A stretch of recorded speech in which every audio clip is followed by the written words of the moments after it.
Michelle Marie McGrath.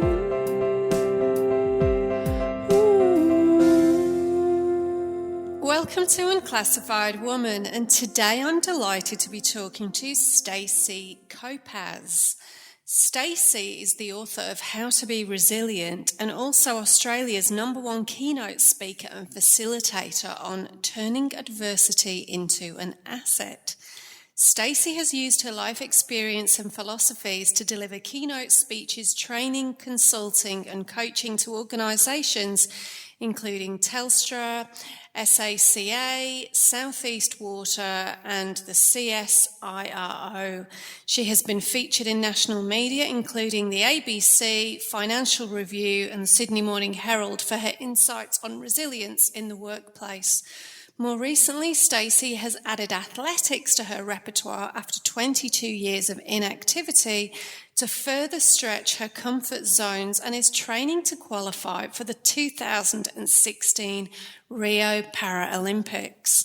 I'm so delighted to share this interview with this incredibly inspiring lady, and I do hope you enjoy her insights today.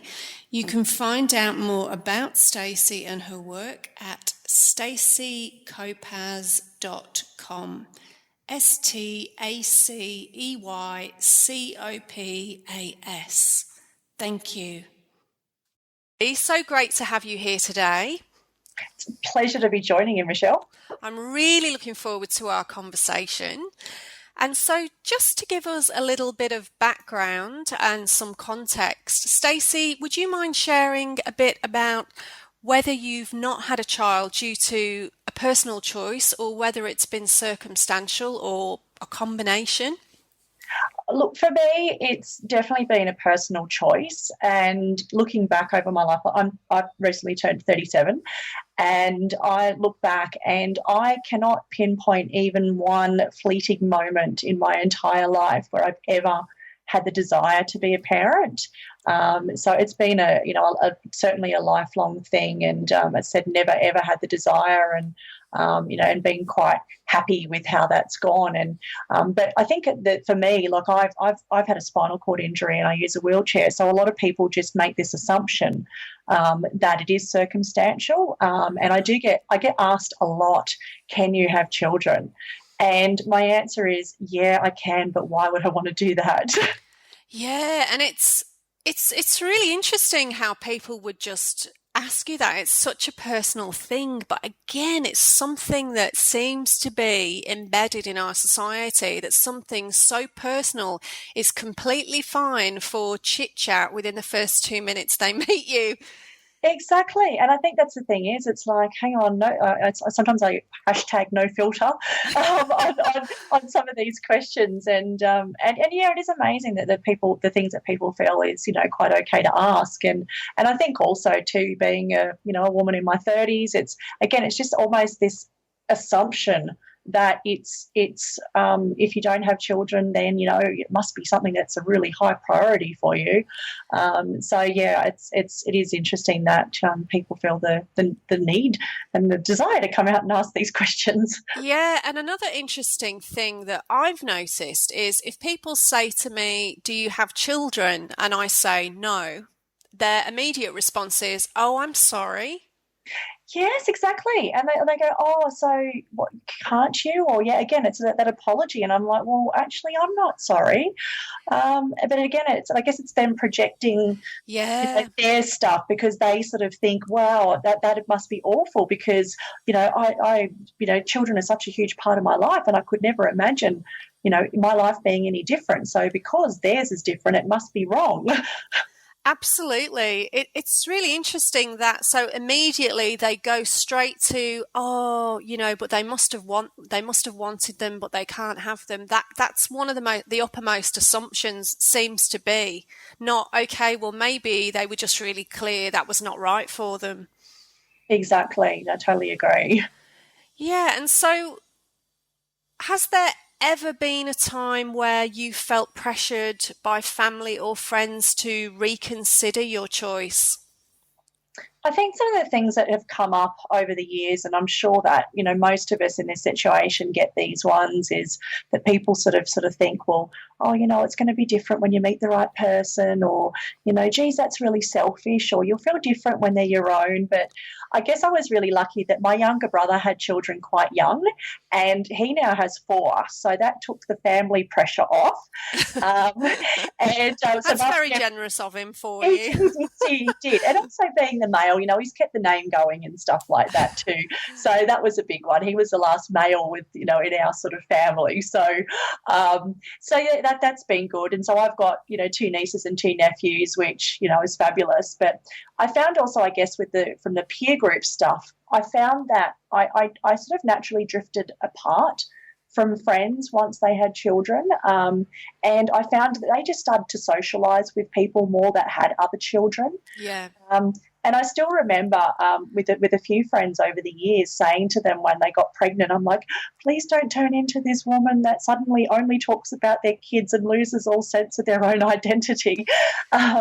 Because I just saw it happen so much that, these women that were so, driven and ambitious and had so much happening in their lives that it just all seemed to grind to a halt, and it was just about the kids. And so I guess we naturally drifted apart because our lives were so different. And there's only been like a couple of friends that, we've really stayed close through that process. And I guess they were the ones that really didn't lose their identity, that, they still maintained their career and their social, and their own sense of self as well.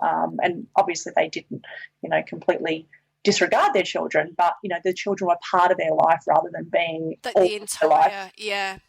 Yeah.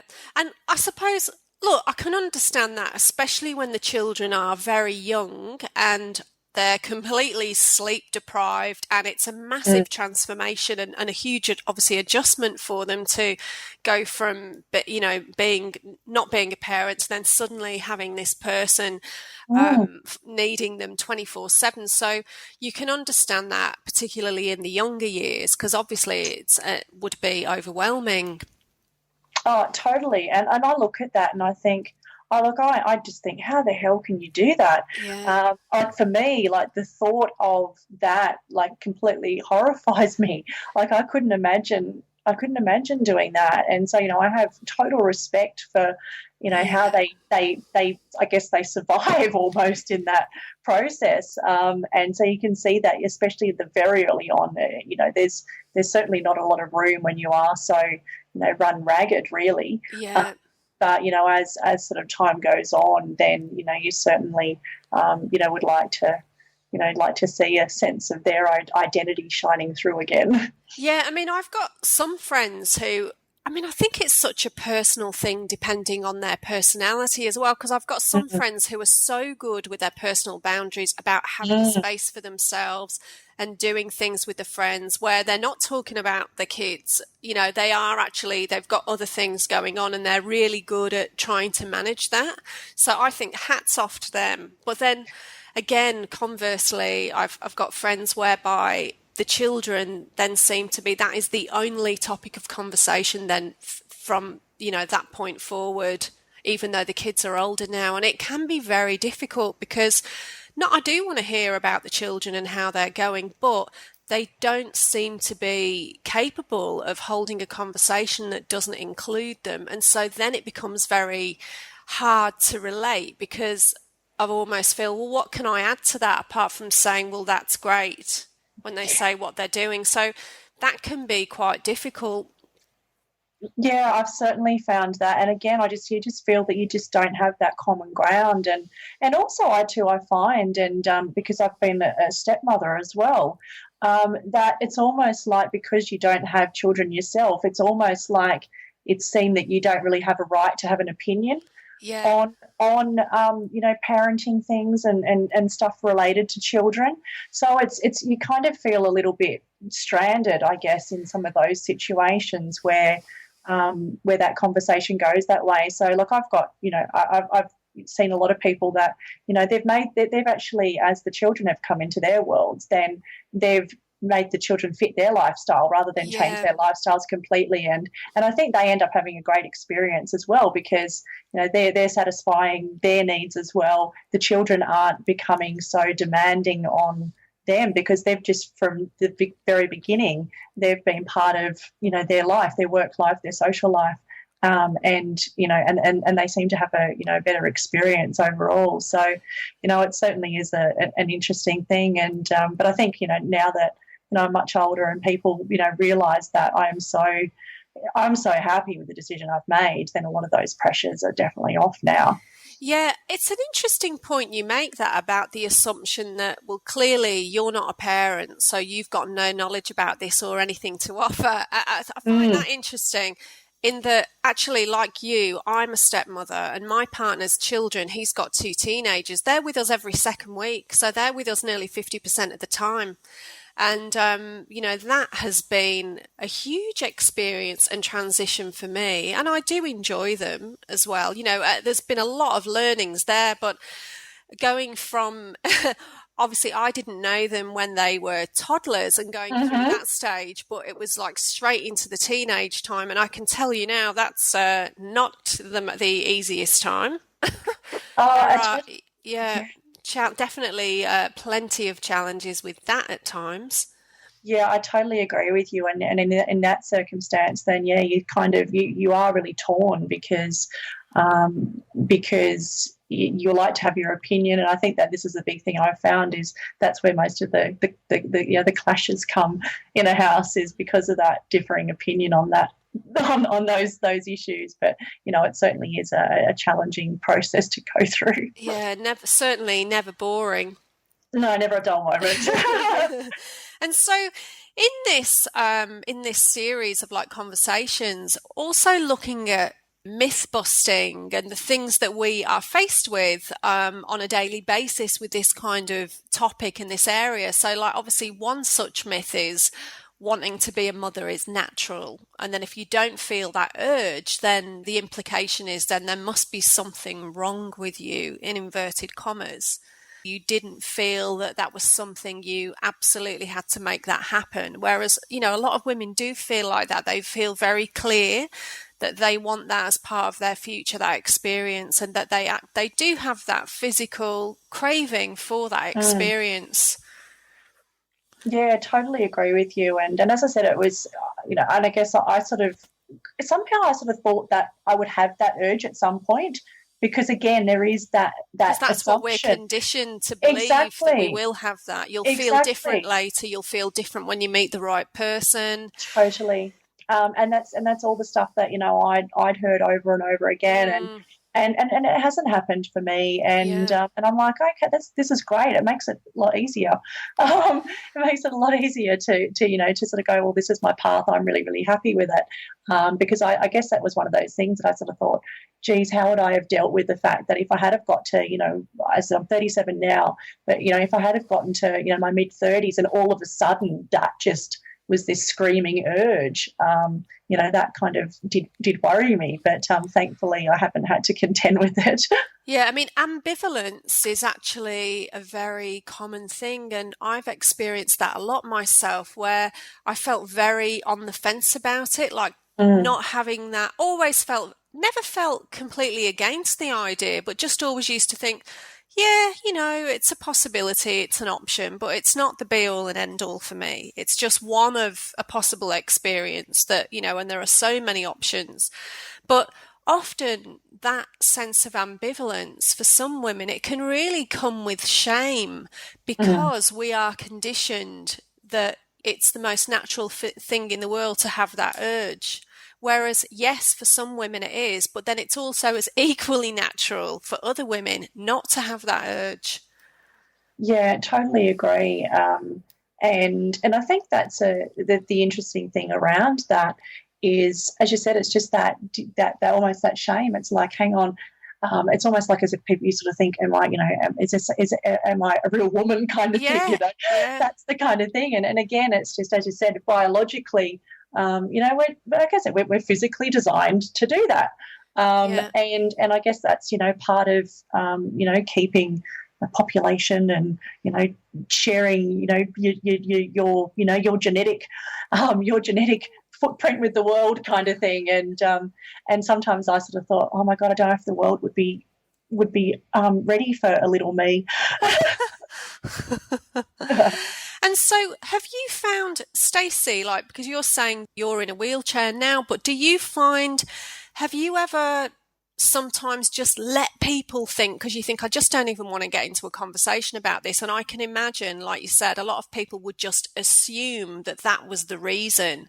Mm. Do you often find it's easier just to let them assume that because you think, I just don't even want to get into a conversation about it? Yeah, it is quite interesting. And I guess that sometimes that sort of crosses your mind. But I guess for me, I didn't, because I have had that sort of sense again that, so people might sort of feel sorry for you in that way. And whereas I guess I'm so big on, really making a statement about, I'm really happy with my lot in life. Yeah. And not just on the, on the children's side of it, but, people always think that, that, wow, you'd like a cure and you'd like nothing more than to be able to walk and, and to have that family and do all that sort of stuff. And I'm like, well, actually, no, I'm so pleased with, I guess, what life has presented me, and have embraced that fully and have gone, well, you know what, this has been an absolute gift to have this experience in life. I've learnt so much through this process that I can share with a lot of other people now. So I guess I always, I do have that conversation, as uncomfortable as it is, to say, well, actually, as I mentioned earlier, yeah, I can, but again, why the hell would I want to do that? Yeah, and we all have these different perspectives and opportunities, and meaning and purpose come in so many different ways for everybody. Yes. I mean, what is meaningful for one person is just completely irrelevant for the next person often. So what advice would you give to someone who is trying to create a different path of meaning that is unconventional and outside of those paradigms that we're so conditioned to? I think the big thing with that is clarity, is having that clarity about, what am I here for? What's important to me? What value am I here to contribute to the world? And just owning that. And loving it and embracing it. And that's been a huge part for me, is getting to that point to recognise that my life has incredible value. I used to think, I had that little old me syndrome, where it was like, oh, it's just how it is. I'm just getting on with life. There's nothing interesting here. But when people repeatedly ask you, how did you manage to turn this around? How did you manage to become the most ambitious, positive person we know, even with everything that's gone wrong in your life? Then again, it's finding that niche, finding your place in the world. Yeah. And then once you find it, is just being so authentic and staying true to that course, no matter all the little voices and naysayers and the dream stealers and, the judgments that come with that. Yeah. For me, it was like, I've realised that, my contribution in the world is to show people how to turn their adversity into an asset, how to show people how to use change and things going wrong as an absolute, as a game changer to build resilience. And I've recognised for a really long time that, that's been my place. I always knew I was here to make a difference. And I was very clear. And some people say, wow, this sounds really crude, but breeding was not part of it for me. Yes, yeah. And so obviously you're an inspirational speaker and you've written a book about resilience. So that's one of the areas that you're really speaking from, that life experience, which of course just always is so much more authentic and real. You're not talking about this, theoretically. So as you say, like, our biggest challenges and life experiences often can turn out to be the biggest gift if we embrace it in that way and really do the work around it and really sort of go into, well, what can this mean for me? How can this change things? How can I turn this around? And so how do you feel that we can support more resilience in each other? What are some of the main messages that you give in your speaking? Yeah, it's with being able to build resilience and to use resilience as I said, I use resilience more as a leverage, as a growth opportunity, Yeah. because a lot of the stuff that's out there around resilience is, how do you cope? How do you? I hate the bounce back, because Yeah. bouncing back is implying you just keep going back to this one point. Whereas Yeah. for me, it's like, well, all of these experience grow us. So it's all about, for me, it's using it as that fuel to grow.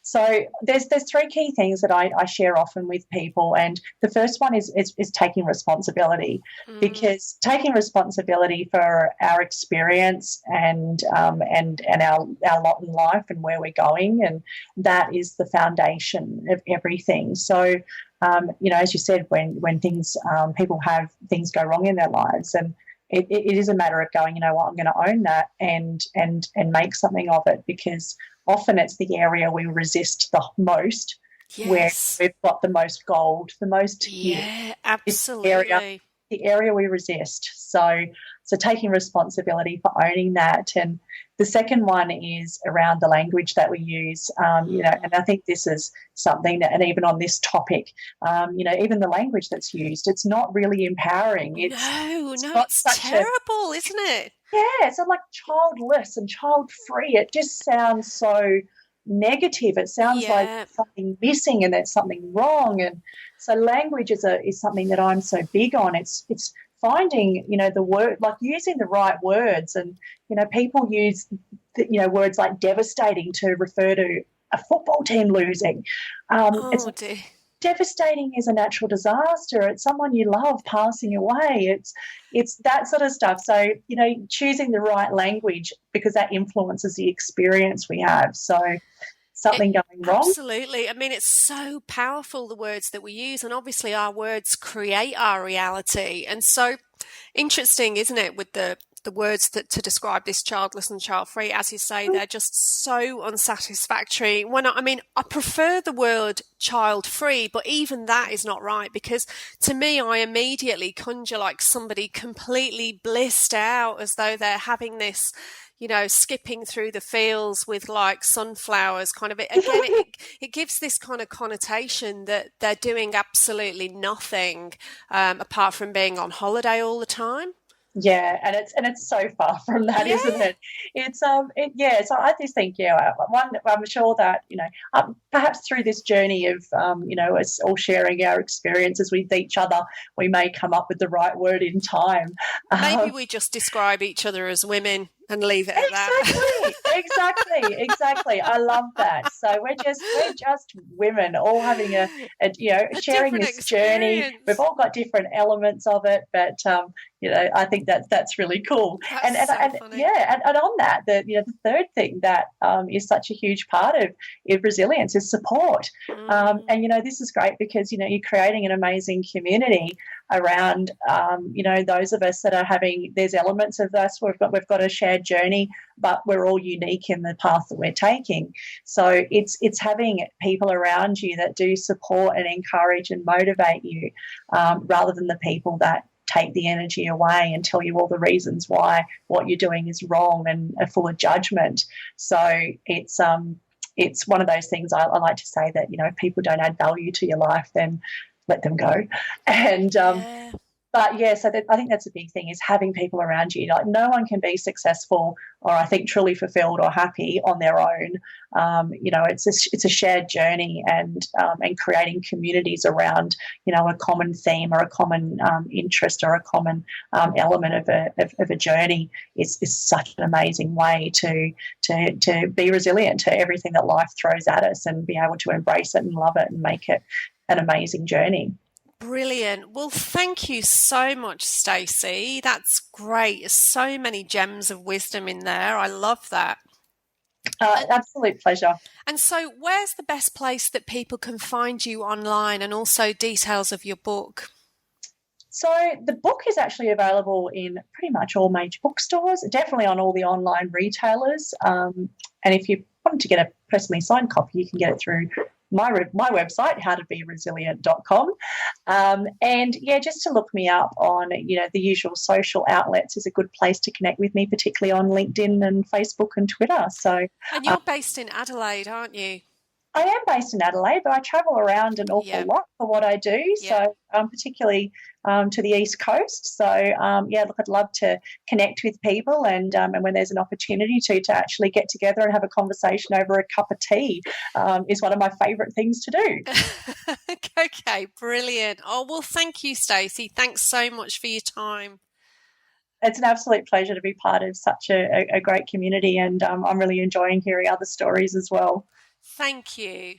Thank you for listening to Unclassified Woman. If you enjoyed this episode, please subscribe. For information on events and services, connect with Michelle at michellemariemcgrath.com.